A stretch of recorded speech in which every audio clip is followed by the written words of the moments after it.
వాయనాడులో మనం చూసాము అంటే ఎట్లా ఉంది వరద బీభత్సం ఎలా చేస్తుంది ఏంటనేది. అక్కడ ఎంతో మంది అంటే అక్కడ కొండ చర్యలు విరగడం వల్ల చాలా మంది చనిపోవడం జరిగింది.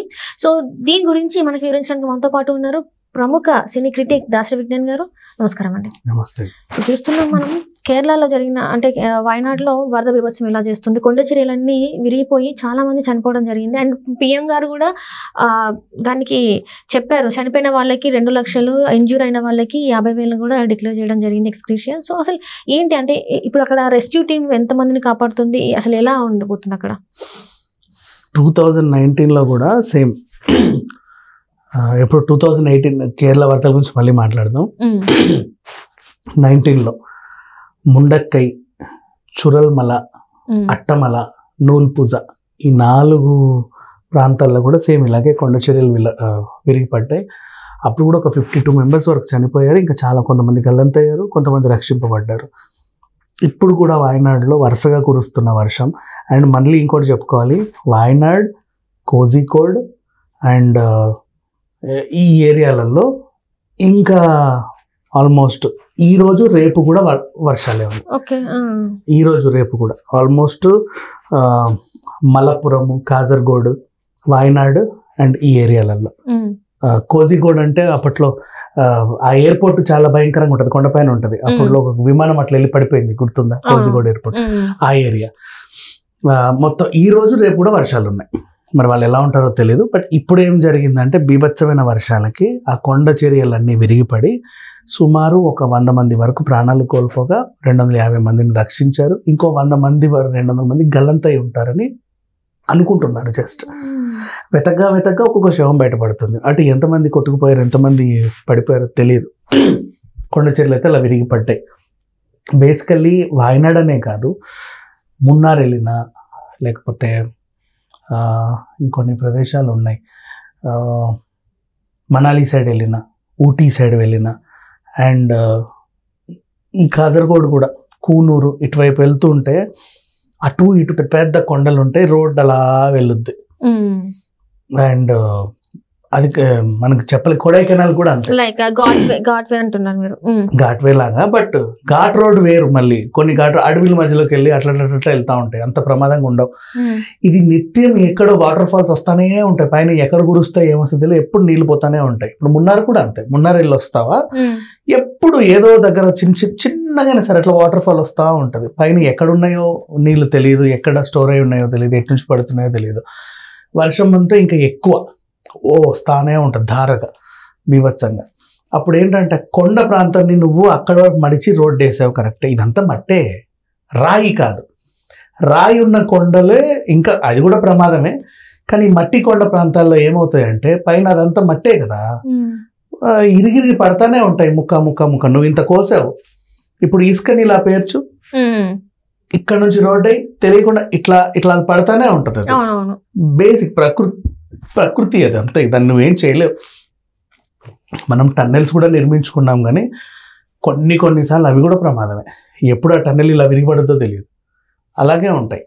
కొన్ని గట్టిగానే ఉంటాయి. అంటే అఫ్కోర్స్ వాళ్ళు టెస్ట్ చేసి ఇక్కడ చేయొచ్చు అంటేనే చేస్తారు మన వాళ్ళు కూడా, నిపుణులు. అలా ఏం ఉండదు.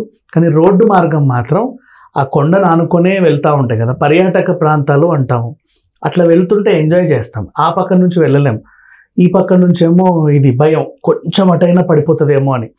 అయినా మన డ్రైవర్స్ మంచిగానే తీసుకెళ్తారు ఫాస్ట్గా, వాళ్ళకి అలవాటు రూట్స్ అన్ని అవన్నీ బాగానే తీసుకెళ్తారు. గోవా వెళ్ళేటప్పుడు కూడా వస్తుందిగా ఘాట్ రోడ్, అది కూడా అంతే. బట్ ఇట్లా చూస్తూ ఉంటే సమ్ టైమ్స్ ఎప్పుడైనా ప్రమాదం జరిగినప్పుడు మాట్లాడుకుంటేనే అబ్బా అనిపిస్తుంది. 2018లోనే కేరళ మొత్తం 80% వాటర్లో కలిసిపోయింది. అప్పుడు నరేంద్ర మోడీ గారు హెలికాప్టర్లో మొత్తం వ్యూ చేసి చాలామందికి సహాయం ప్రకటించాడు. ఇప్పుడు ఇది సడన్గా జరిగేసరికి నిజంగా చాలా బాధేస్తుంది. మరి వాళ్ళందరూ పాపం ఏదో చూడ్డానికి వచ్చిన వాళ్ళు కొంతమంది ఉంటారు కదా, అక్కడ దాకా వెళ్ళి ప్రాణం పోగొట్టుకోవడంతో ఎంత బాధేస్తుంది. అక్కడ వాళ్ళు కూడా డైలీ తిరిగే వాళ్ళు ఉంటారు. ఆ కొండకి ఏం చేస్తారంటే రోడ్డు ఉంటుంది కదా, కొండ వెనకాల ఇసకే చిన్న వేసుకొని తడక లాంటి సెట్ చేసుకొని అక్కడ కంకులు, టీ, కాఫీలు అవన్నీ అమ్ముకుంటారు వాళ్ళు. అట్లా పడిపోతాయి ఒక్కసారి. అప్పుడు ఈ అమ్మేవాడితో పాటు ఆ చుట్టుపక్కల ఒక్కసారి గుమ్మి కొడతారు కదా. ఇప్పుడు వాళ్ళు కొండ ప్రాంతంలో వెళ్తున్నారు, ఎక్కడికో వెళ్ళాలి, దానిలో ఒకటి కనిపిస్తే అందరూ దిగి బండ్లు అక్కడ పార్క్ చేసి ఇతని దగ్గరకు వస్తాయి. ఇతని దగ్గర అప్పటికే 15-20 మెంబర్స్ ఉంటారు. మామిడికాయ కోసి ఉప్పు కారం వేసిస్తాడు, అక్కడ అవే కదా జర్నీ సైడ్. లేదా మొక్కజొన్న పొత్తులు కాల్చివ్వడం, కొబ్బరి బొండాలు 4 పెట్టుకుంటాడు, చిన్నవి ఏవో ఐటమ్స్. కొంతమంది ఏమన్నా వేంపేవి చేస్తే ఇంత బొండాలో వడలో ఏవో పెట్టుకుంటారు. ఇంతకుమించి అయితే అక్కడ ఏం ఉండవు మోస్ట్లీ. ఓ ఫ్రిడ్జ్, దాంట్లో సరిపడా కూల్ డ్రింక్లు, వాడి కరెంటు సౌలభ్యం ఉంటే, లేకపోతే అవి కూడా ఉండవు. అంతమించి ఇంకా ఏం ఉండవు, ఎక్స్ట్రా ఎక్స్పెక్ట్ చేయవద్దు. ఆ ప్రాంతంలో అవి దొరకడమే అదృష్టం కొంచెం దూరం ప్రయాణం చేసిన తర్వాత. కానీ అందరూ ఒకేసారి వస్తారు, అక్కడే ఉంటారు. మళ్ళీ వాడు ఎక్కడ పెట్టుకుంటాడు, ఈ లొకేషన్లో అయితే అదంతా చూస్తారు. ఆగి వాళ్ళు అక్కడికి ఇట్లా ఫోటోలు తీసుకొని అక్కడ ఆగి ఏదైనా చిన్న వాటర్ ఫాల్ ఉంటే దాన్ని ఫోటోలు తీసుకొని కాసేపు ఇంటి దగ్గర తిని ఎంజాయ్ చేసి వెళ్తారు. అతను కూడా అలాంటి లొకేషన్సే. జనాలు మరీ హైవే రోడ్ మీద పెట్టుకోరు, కొంచెం జనాలు ఆగి సేద తీరేలాగా. ఏముంటదంటే అసలు రోడ్డు పగలగొట్టే కొండ పగలగొట్టే రోడ్డు కట్టావు కదా, ఇంకొంచెం వెనక్కి ఉంటది కొండ, ఇట్లా ఆ ప్లేస్ లో ఇట్లా పార్క్ చేసుకోవచ్చు, నిలబడి అందాలు వీక్షించవచ్చు, ఏదైనా ఉంటే తినొచ్చు. కానీ అవే ప్రమాదకరం. అక్కడ నువ్వు తొలిచావు కదా, తెలీదు, అది నువ్వు తొలిచావు అక్కడ నుంచి కొంచెం కొండని ఇంకా ఇంకా ఇంకా తొడిచేసావు.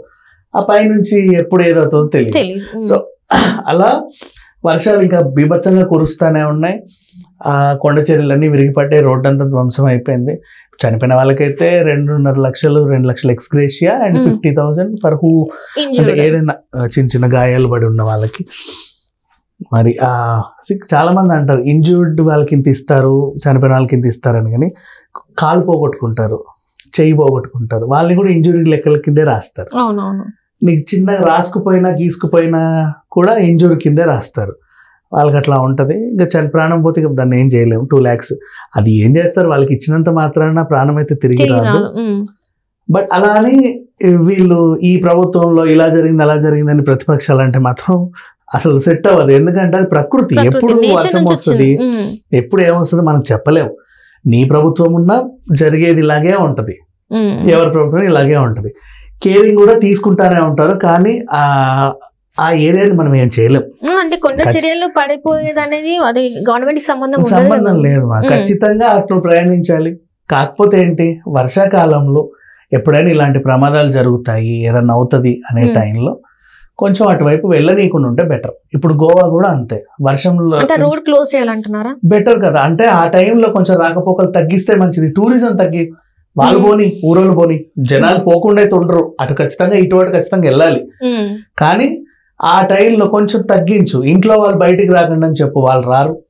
ఖచ్చితంగా తిరిగే వాళ్ళని తిరగనివ్వు. అంటే అవసరాలు ఉంటాయి కొన్ని, వాణిజ్య సరఫరాలు, అంతేగా అవి పోనీ. టూరిజం తగ్గించు, ప్రమాదం తగ్గుద్ది కదా, అంతే. అండ్ ఇప్పుడు గోవా కూడా అంతే, మొన్న అంతా వర్షమే, ఈ 2 నెలలు వర్షమే, 2 నెలలు మొత్తం. ఈ రోజు కూడా వర్షమే గోవాలో. వెళ్ళిన వాళ్ళందరికి ఏం చేయాలి, అక్కడ అటు బీచ్ సైడ్ పోనివ్వట్ల. నువ్వు వెళ్తున్నావు, హోటల్ రూమ్ లో కూర్చొని ఇడ్లీలు బజ్జీలు తినేసి మంది దాకా వస్తున్నారు. ఆ మాత్రం వాళ్ళ ఇంట్లోనే చేయొచ్చు, అక్కడ దాకా పోయి ఒరిగింది లేదు మళ్ళీ. సో అలా ఉంది కొంచెం. వర్షాకాలాలు మనం చూసుకోవాలి, మిగతా కాలాలు పర్లా. ఇప్పుడు ఎండాకాలం అనుకో, ఏదో కూల్ ప్రదేశానికి వెళ్తే వర్షం పడదు కాబట్టి నీకు సెట్ అవుతుంది. అండ్ ఈ చలి ప్రాంతాలు అవి కూడా కొన్నిసార్లు ప్రమాదం. మంచు అంతా కప్పబడి ఉంటుంది, నువ్వు మంచు మంచు మంచు అని వెళ్తే ఏ గోయిలో పడేది తెలియదు, అంతే కదా. అట్లా కొన్ని ప్రమాదాల టైంలో అంటే మనం చూసుకోవాలి దేనికైనా. కానీ దీనికంటే మనల్ని కంట్రోల్ చేసే వాళ్ళు, గైడ్లు వాళ్ళు వీళ్ళు ఉంటారు అనుకో. బట్ ఈ కొండ చర్యల్ని ఎవరేం చేయలేరు. ఇక అది అంతే, దానికి ఎవరు ఏం మాట్లాడలేము కూడా. అంటే ఇంకా వాళ్ళకి గవర్నమెంట్ నుంచి ఏదైతే హెల్ప్ వస్తుందో అది అయినా కరెక్ట్ గా అంతే చాలే. అంతే, right. Thank you so much అండి. Thank you.